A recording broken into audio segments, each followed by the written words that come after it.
한국경제신문 경제교육연구소의 정태웅 연구위원입니다. 중고생 경제논술신문 생글생글에 그동안 글을 써왔던 생글생글 학생 기자들이 자신의 진학 경험담 그리고 노하우를 소개해주는 시간을 또 갖게 됐습니다. 경기도 소재에 있는 일반고등학교를 나왔고요.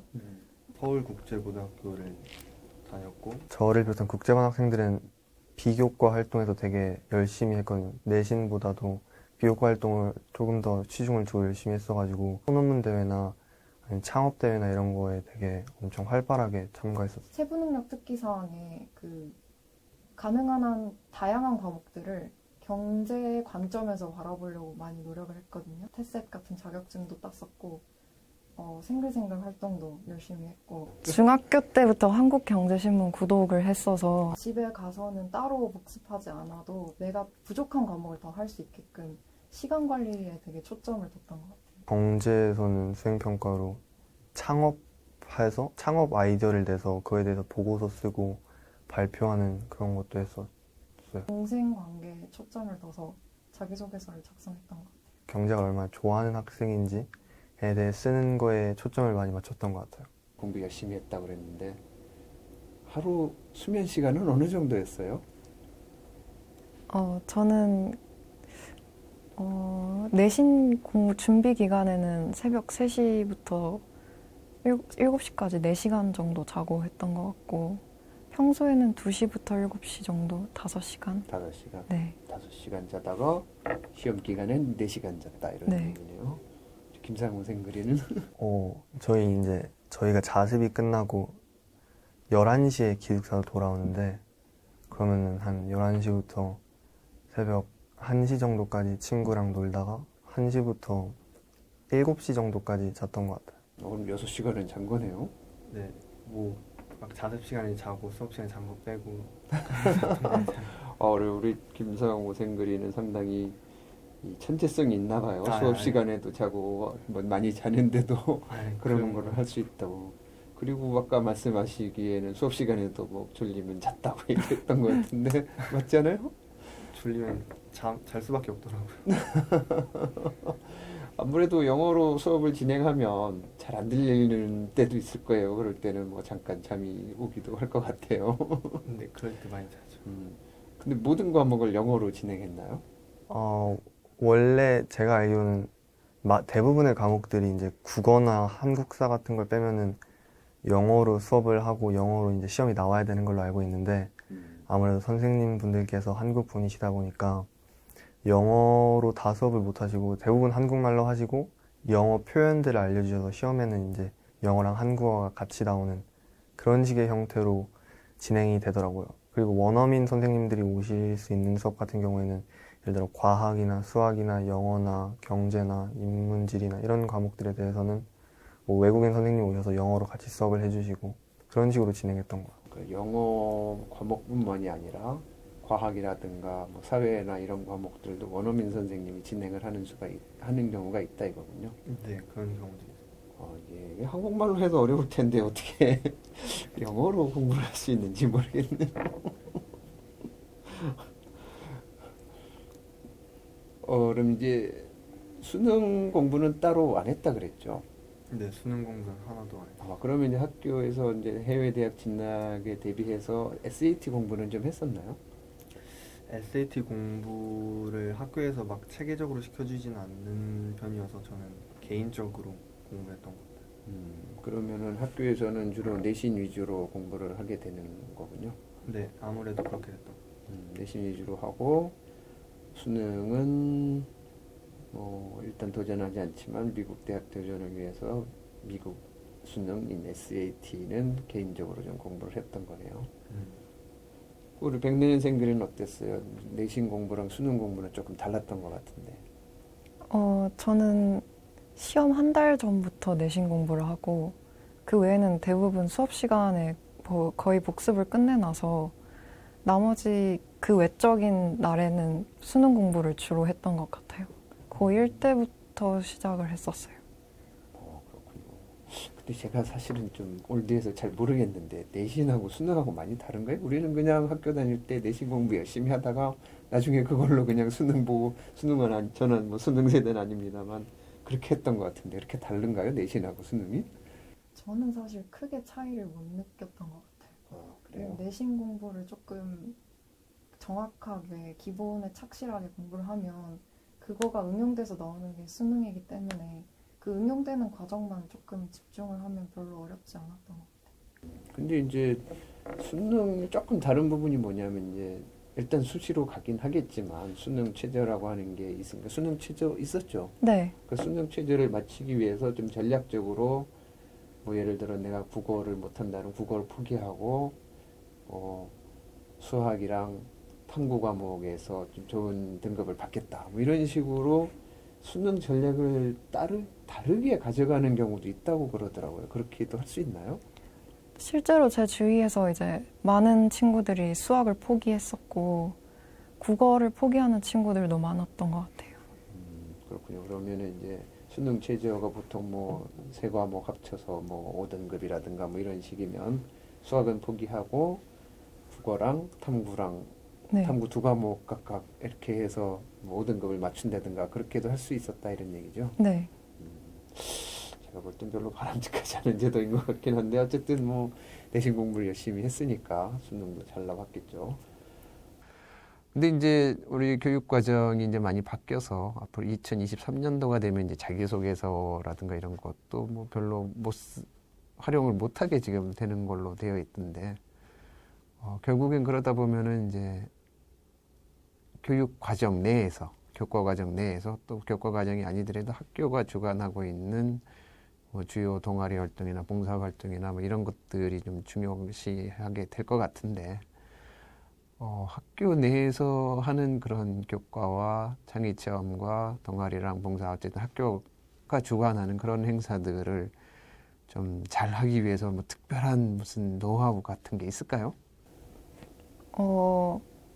가장 간단하게 말하자면 수업 시간에 발표를 많이 하면 될 것 같아요. 발표요. 선생님 눈에 좋게 들면 간혹 선생님께서 이런 대회가 있는데 한번 출전해보는 게 어떠냐라고 말씀해 주시기도 하고 저희 학교 같은 경우는 공부를 잘하는 학생들을 굉장히 밀어줬던 학교이기 때문에 저의 경우 제가 찾아다니지 않아도 선생님께서 직접 이런 대회 나가봐라라고 많이 얘기를 해주셨던 것 같아요.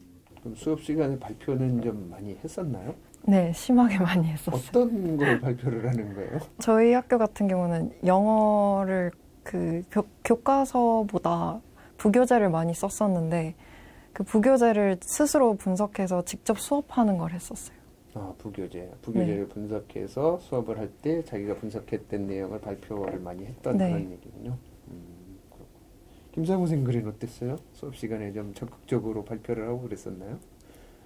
저는 막 그렇게 적극적인 성격이 아니어서 발표 같은 건 많이는 안 했던 것 같아요. 많이는 안 했어요? 네. 그러니까 내신이 조금 상대적으로 좀 적지 않았을까 하는 생각이 드는데 그래도 어쨌든 두 분 다 연세대학교에 진학을 하셨네요. 일단 한 분은 이제 아직 대학 생활은 체험을 못 해봤겠지만 기대감이 클 것 같아요. 어때요? 사실 코로나라서 이제 비대면 수업을 할 것 같아서 좀 아쉽기는 한데 그래도 뭔가 기대가 되는 것 같아요. 새로운 친구들을 만난다는 게. 그렇군요.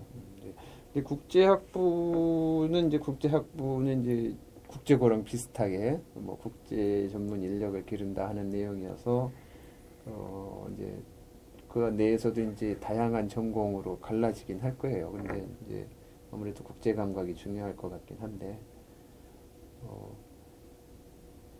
혹시 외국에서 좀 살다 오고 그랬나요? 저는 외국에서는 태국에서 국제학교 10개월 다니고 왔어요. 태국에서?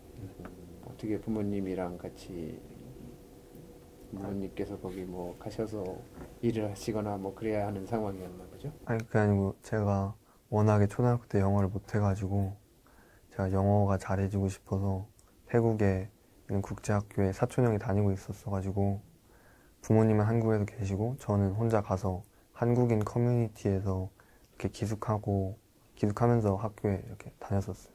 언제죠? 이게 뭐 고등학교 뭐 1학년? 초등학교? 초5에서 초6 될 때. 아, 초5에서 초6. 아, 그러면 태국 국제학교를 다니면서 영어 실력을 확 늘린 셈이네요. 그랬던 것 같기는 해요. 그래서 그런지 확실히 발음이 조금 다른 것 같긴 해요. 발음은 그냥 그런 것 같아요. 그렇군요. 해외에서 공부한 경험은 없죠, 특별히. 저도 비슷하게 있었어요. 아, 있었어요? 미안해요. 어떤 아니. 거였어요? 저는 캐나다 밴쿠버에서 잠깐 방학 때 가서 그 YMCA라고 캠프 같이 하는 활동이 있는데 아, 여름 캠프? 네, 그런 걸 많이 다녔던 것 같아요. 여름 캠프 한 2개월 정도 하는 거죠? 네, 방학마다 갔었어요. 그럼 몇 년 동안 갔던 거예요? 한 초5, 초6, 2년 동안 겨울방학, 여름방학, 겨울방학, 여름방학 이렇게. 아, 그렇군요. 아무래도 두 분 다 그럼 국제 감각이 뛰어나시겠네요. 초등학생 때 이렇게 해외에서 살아보는 경험을 하기는 쉽지는 않은 것 같긴 한데 그런 것들도 자기소개서나 면접에서도 좀 활용이 될 수가 있나요? 어땠어요? 그런 얘기는 안 했었죠? 전혀 안 네, 전혀 전혀 안 했었죠. 네. 그런 것들이 뭐 일반적으로 하는 건 아닌 것 같긴 해요. 그리고 이제 두 분은 이제 생글생글의 학생 기자 활동을 좀 했을 텐데, 우선 김상우 생글이 생글생글을 어떻게 접하게 됐고, 요걸 어떻게 활용했는지 좀 뭐 생각나는 대로. 저는 이제 학교에 생글생글 신문이 배치가 되어 있어가지고 그걸 통해서 이제 생글생글 신문에 대해서 접했던 것 같아요. 그리고 워낙에 생글생글 커뮤니티가 잘 돼 있다 보니까 커뮤니티에서 되게 도움을 많이 받았던 것 같아요. 그 커뮤니티라는 건 이제 생글 기자의 커뮤니티를 얘기하는 네. 거죠. 네, 생글 기자 커뮤니티 이제 고등학교 때 학생 기자로 활동했던 사람들, 나중에 대학을 진학해서 대학생으로 또 활동을 하고 있는데 그 두 고등학생 커뮤니티와 대학생 커뮤니티가 서로 교류를 하면서 또 뭐 진학 관련된 정보라든가 또 친목 도모라든가 이런 것들을 많이 하고 있다는 거죠. 그런 것들이 상당히 어필을 할 수가 있었네요. 우리 백년 생글이는 기사도 여러 번 쓴 것 같은데 어땠어요? 생글 기자 활동이 뭐 학교 활동에 방해가 되진 않았는지 또 뭐 오히려 도움이 된 측면이 있다면 어떤 게 있는지 좀 소개 좀 해주세요.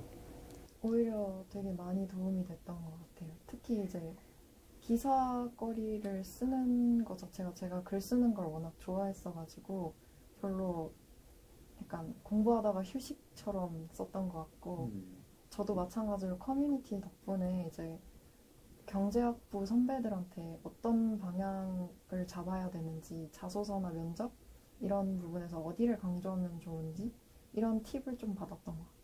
그럼 진학할 때 선배 생글이들로부터 많은 팁을 얻었던 거네요. 네. 그렇군요.